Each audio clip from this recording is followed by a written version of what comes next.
સુરતમાં પાણીની ટાંકી ખખડધજ, 10 વર્ષમાં જ હાલત જર્જરિત થતા ભ્રષ્ટાચારના ઉઠ્યા સવાલ। સુરતના વડોદ વિસ્તારમાં પાણીની ટાંકીની હાલત ગંભીર ચિંતા જગાવે એવી બની છે।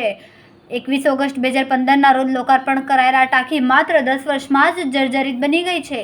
સ્થાનિકોના જણાવ્યા અનુસાર ટાંકીમાંથી પાણી ટપકતું હોવાનું જણાઈ આવતા તેઓએ તેનો વિડીયો પણ બનાવ્યો, જે હવે સોશિયલ મીડિયા પર વાયરલ થયો છે। વિડીયોના ટાંકીના નીચેના ભાગમાં દાદરના સળિયા ખુલ્લા જોવા મળ્યા, જે બાંધકામની ગુણવત્તા પર ગંભીર સવાલો ઊભા કરે છે। ટાંકીની હાલત જોઈને આશંકા થાય છે કે તંત્ર કોઈ મોટી દુર્ઘટનાની રાહ જોઈને બેઠું છે। પાણીની આ ટાંકીના બાંધકામમાં ભ્રષ્ટાચાર થયો હોવાની આશંકા છે। સ્થાનિક લોકોનું કહેવું છે કે આટલા ઓછા સમયમાં જ ટાંકીનું જર્જરિત થવું માત્ર બાંધકામની હલકી ગુણવત્તા અને ભ્રષ્ટાચારને દર્શાવે છે। હવે તંત્ર દ્વારા આ પરિસ્થિતિ સામે તાત્કાલિક પગલાં લેવાનું અને જવાબદાર સામે કાર્યવાહી કરવાની લોક માંગ ઉઠી છે।